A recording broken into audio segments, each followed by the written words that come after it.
el proceso para integrar a este jurado? ¿Cuánto tiempo antes le notifican a una persona de que se tiene que presentar? ¿Cuál es el perfil que debe de cumplir esta persona?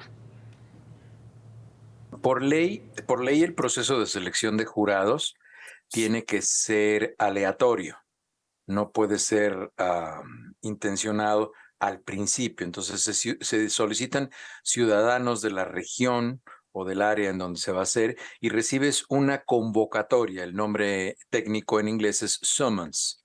Recibes una convocatoria y tú vas y te tienes que presentar en una fecha y una hora determinada al juzgado. Habitualmente te presentas temprano en la mañana y normalmente lo que hacen es que convocan a un número 2.5 veces mayor al número final de jurados que va a haber.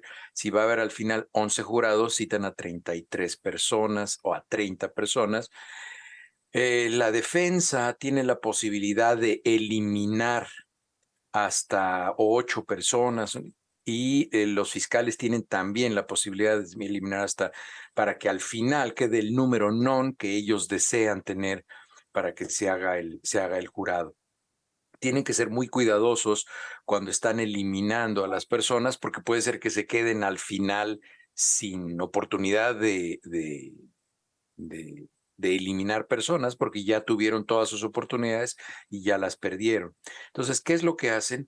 Tanto los equipos de fiscales como los equipos de los que defienden a la persona que está acusada, tratan de identificar cuáles son las características que pudieran, si no evitar el sesgo, sí tener cierta afinidad por la posición que ellos están presentando. Entonces, por ejemplo, si alguien está defendiendo a una persona que se dedica al narcotráfico, pues están tratando de buscar personas que no hayan tenido familiares que murieron de sobredosis o cosas de este tipo. Entonces, ellos tienen preguntas muy estratégicas los equipos, incluso hay abogados que se especializan en selección de jurado. Esa es su especialidad, selección de jurado. Entonces estudian todo el caso y ven qué características no deben tener los miembros del jurado. Y así es como los van descartando. Ahora, en los casos de alta peligrosidad, como narcotraficantes, como los que estábamos mencionando, o de interés político, como en el caso del exsecretario de Seguridad Pública mexicano, con ese poder, ¿cómo depuran al jurado para evitar elegir a aquellos que tengan una vinculación o afinidad con el acusado, con el narcotraficante, con el exsecretario, o con aquellos que tengan miedo de enfrentar a un narco o a alguien con tanto poder?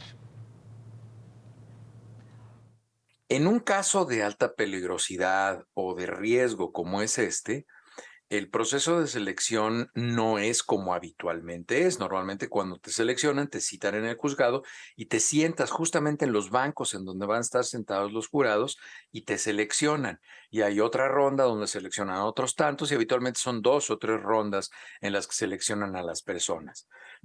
Cuando van a ser casos de alta peligrosidad, como este del señor García Luna, lo que hacen es que citan a las personas de manera individual en una oficina. Entonces ellos se entrevistan tanto con el fiscal, los representantes del fiscal, como con la defensa, y ellos te entrevistan de manera personal, no hay otras personas viendo. Entonces, si tú sales seleccionada o seleccionado para el jurado, lo que hacen es que te notifican de manera confidencial y tu información se mantiene confidencial. Hay ciertos derechos y ciertas responsabilidades como jurado, te pagan como jurado. Tú recibes un pago por ser jurado, recibes habitualmente el salario mínimo de la ciudad o del estado en el que estás. El salario mínimo, por ejemplo, aquí en Colorado es de $13 la hora. Entonces, si tú vas y estás sentado ahí 8 horas, pues te ganas lo correspondiente a cada hora, ¿no? Eh, Eso te lo pagan. Y en los casos en los que, la mayoría de los casos, por ejemplo, en los casos de alta peligrosidad, con este caso de este señor García, un exfuncionario de México, lo que hacen es que te sugieren o te solicitan que no veas las noticias, que no leas los periódicos, que no comentes nada del caso con nadie y tú bajo juramento, dices que no lo vas a hacer. Y esa es una responsabilidad muy grande, porque si a una persona se le ocurre comentar o ver las noticias o colectar alguna información y esto se llega a saber, entonces tú te vuelves sujeto de la justicia. Pero, ¿te pueden identificar o las autoridades protegen al 100% tu confidencialidad? Pues vamos, no podemos decir que es imposible porque nada es imposible, pero sí, las medidas de seguridad que ellos tienen son importantes y no guardan la confidencialidad, como en el caso de otras personas de alta peligrosidad que ha habido, se guardan la anonimidad de las personas que componen el jurado, si es que llegara a haber un juicio.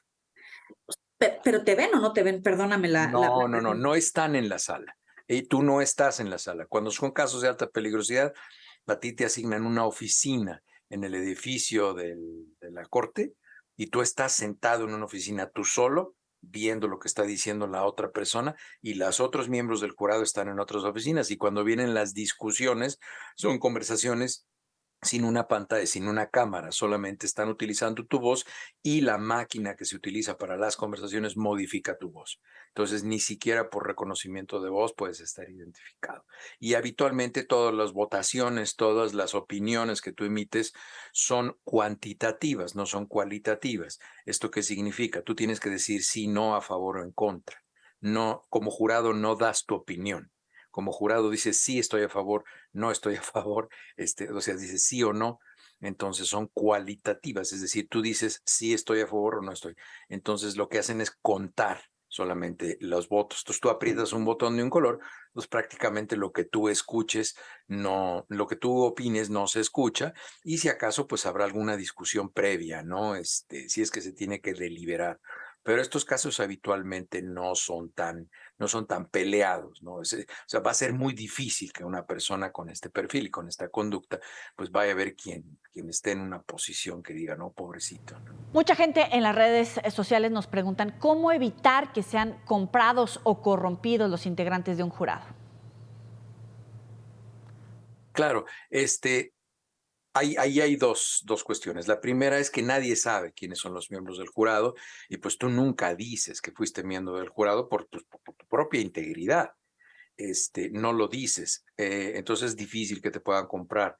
Y en segundo lugar, si llegara a haber el caso que yo acepto dinero para emitir un juicio, tienes que considerar que quien está acusando a la persona, por este caso, a este señor García Luna, quien lo está acusando, si ustedes se fijan en la denuncia, arriba dice the people of the United States. Entonces, si tú aceptas dinero, tú le estás fallando a todos los 300 millones de norteamericanos. Entonces, eres sujeto de un proceso penal. Doctor Héctor Frisby, jurado en la Corte de Estados Unidos, gracias por estar con el auditorio de Mega Noticias. Que estés muy bien, hasta luego. Hasta luego. Sabe que puede recuperar estas y otras entrevistas en los próximos espacios informativos o a través de las redes sociales que aparecen en su pantalla. El tabaquismo en el mundo es una epidemia que causa la muerte de más de 8 millones de personas al año, de las cuales cerca de 1 millón